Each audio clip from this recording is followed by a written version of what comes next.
Welcome to the Secret Underground Laboratory Recovery and Salvage, where rude mechanicals do magic. Hello, I'm Bronze Age, Director of the Secret Underground Laboratory Recovery and Salvage, and today we're at the lamp bench where we're going to be rewiring a rather unique 50s lamp. For the most part, a lamp is a decorator device before it's a lamp. So it's not unusual to find one that is more of a source of ambience than working light.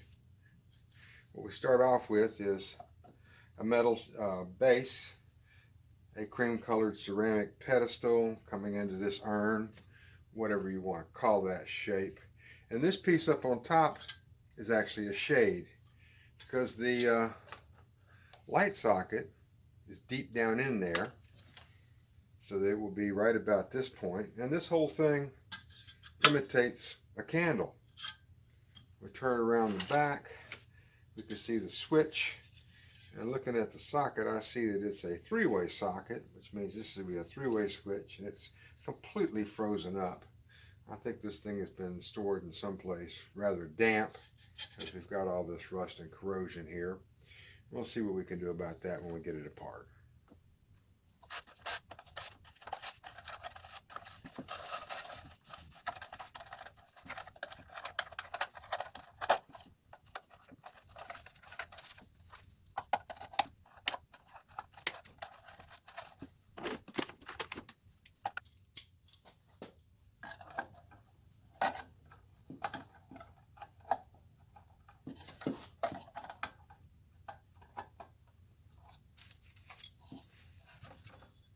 Sometimes you find one and you wonder how on earth they put it together.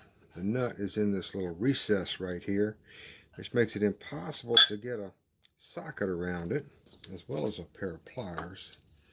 I'll apply a little penetrating oil, liquid wrench, works as good as any of the other stuff, and see if I can get a grip on it enough to get it apart. Once the penetrating oil penetrated, I was able to get enough of a grab on it with these long nose pliers to get this piece off. I was afraid I was going to have to use a drill or the Dremel tool to cut through it, but it's coming off without too much persuasion. And we can see more evidence of the moisture that this thing was exposed to while it was in storage. I shouldn't have said anything because I think I jinxed it. What we've got here is a round brass nut that's just as stuck as the first one we had, but harder to get a hold of. So that's going to call for actually cutting.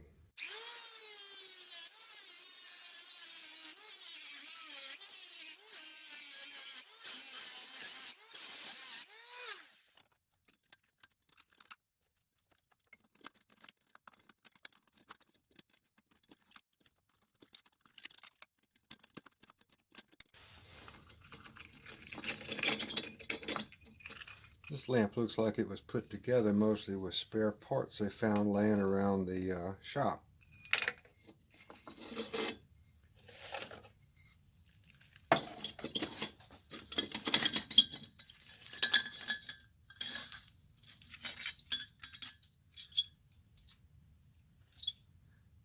Now this piece up here is brass plated steel.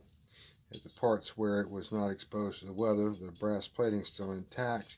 But up here, it's completely gone and we've just got rusty iron. Now I've got all the parts clean. I removed as much of the rust as I can. So the first problem to address is the base. Now the way they made this was you got a brass plate here on the top, brass band on the outside. That's soldered together. And apparently what they did was they assembled the whole lamp with this lead weight and then soldered this steel plate on the bottom of it. I don't really have that luxury, and having this thing loose like this while I'm trying to put it together is going to be a real pain. So the solution here is I'm going to try and put as much epoxy as I can through this hole, get it distributed all the way around the weight. Then I'm going to bolt it together and let that epoxy set up.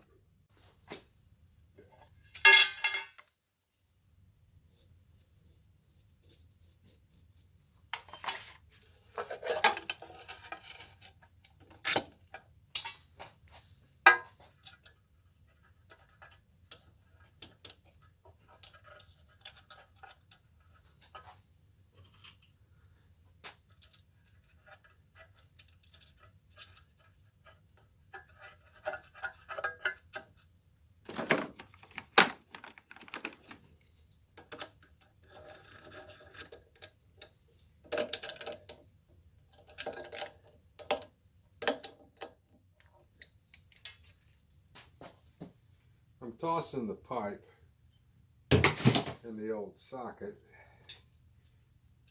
and replacing it with new pipe in a porcelain keyless socket. And of course, all the threads, nuts, pipes, and that sort of stuff get a good little dose of blue thread lock.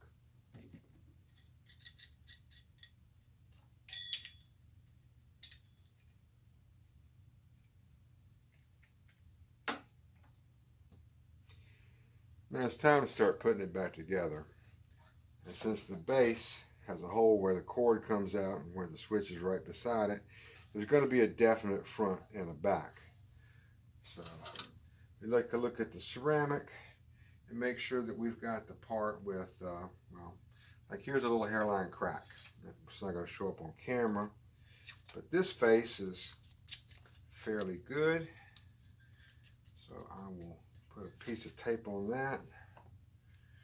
I look at the base here, this little pedestal, and I see it's got some cracks in the glazing. So I will put the front of this piece this way. So when I put it together, I'll get everything lined up.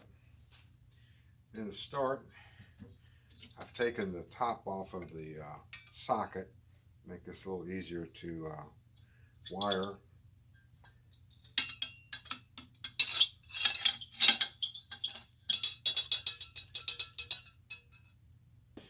Now once you've gone to the trouble of marking the front, you want to keep it at the front. And so where these ceramic pieces are going to meet, I'm just putting a little bead of silicone, which will keep them from turning once the whole lamp is assembled. I've knocked most of the rust off of these pieces.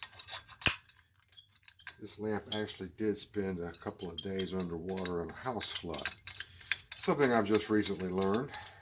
So it's no surprise that the inside was so dirty. Kind of surprised though it didn't have more mud than it did. Back right after Katrina, we got quite a few lamps to be repaired that had gone through the flood. And that was mostly because a lamp was something small that when they went back to look at their house to see what was left, what could be salvaged, a lamp was usually all there was.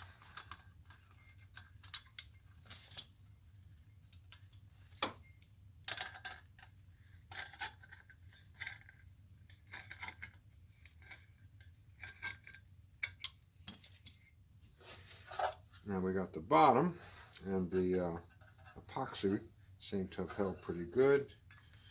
So we're going to put just a little bit more silicone over here for the same reason, just to keep the bottom from twisting once we've got it together. Because there is a practical limit to how tight you can get a stack of ceramic pieces before it's going to crack something, and that's never good.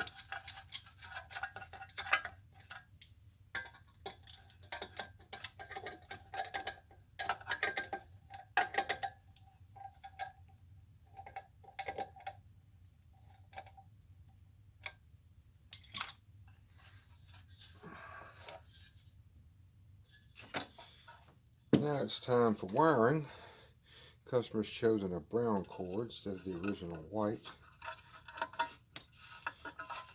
And with this type, what I want to do is put a little knot right here. And what that does is it prevents the cord from being yanked out of the lamp if somebody trips over it in the dark. And then you'd have these two wires bare, ready to shock somebody when they go to pick the lamp up.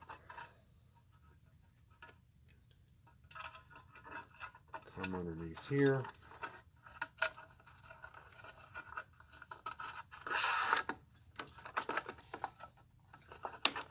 little more slack.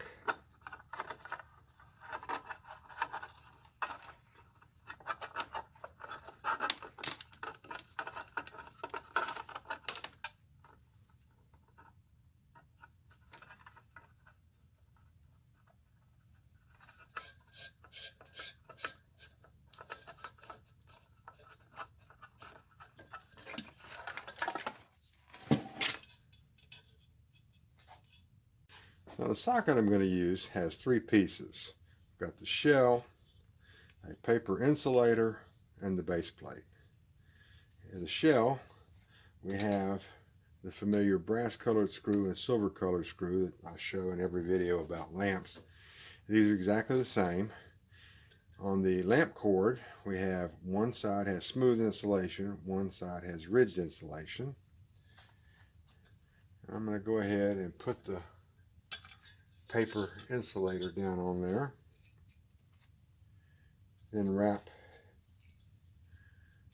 the smooth wire around the brass colored screw in a clockwise direction.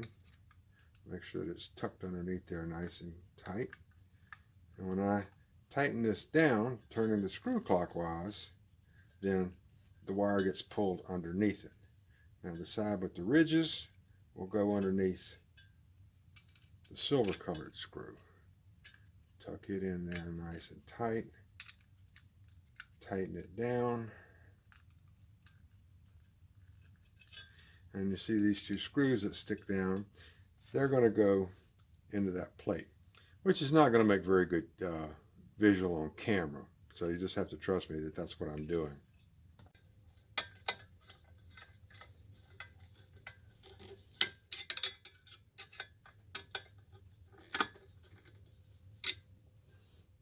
Now I will install the switch.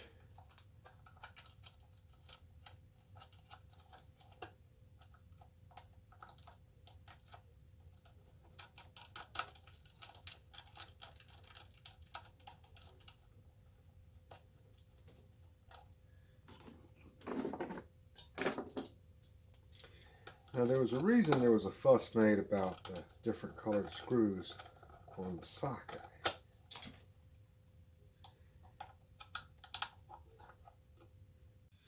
The brass colored screw goes to the center terminal in the socket, and the silver screw goes to the shell. And this is a safety matter. Suppose you walk into a dark room, you see a lamp, you go to turn it on, and the lamp doesn't have a bulb in it. If you touch the shell, you're not going to get shocked as long as this is wired properly. The brass screw, that wire goes to the switch. So to get shocked by a empty socket, you would have to reach in here and go past the shell and touch the center terminal, and the switch would have to be turned on at the same time. How often this sort of thing happens in real life, I can't say, but that's the way they deal with it in North America. Now because of this, we have to make sure that we get the switch installed on the smooth side. I prefer to keep the ridged wire running all the way up in one piece. You could splice both of these and put them back together, but I consider that to be lazy practice, because this works really well. Twist these wires, and then the switch goes to one, and then the other. It doesn't matter which, but you want to have a good tight wrap.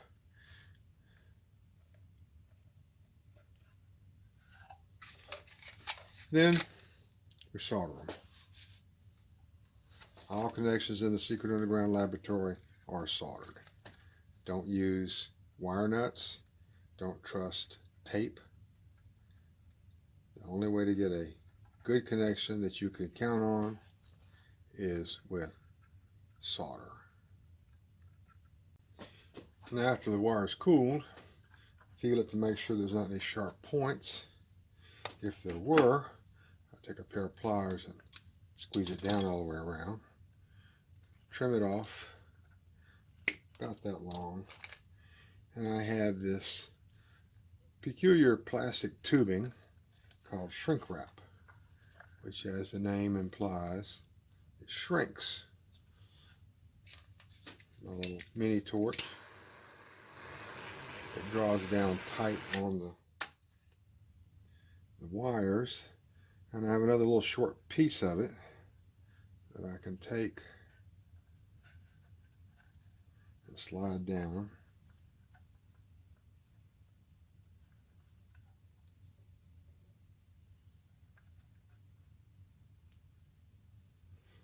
And hit it with a little more heat, and that gives me an extra layer. Now all I have to do is tuck all this inside here, and we can turn this lamp back over, and we're almost done.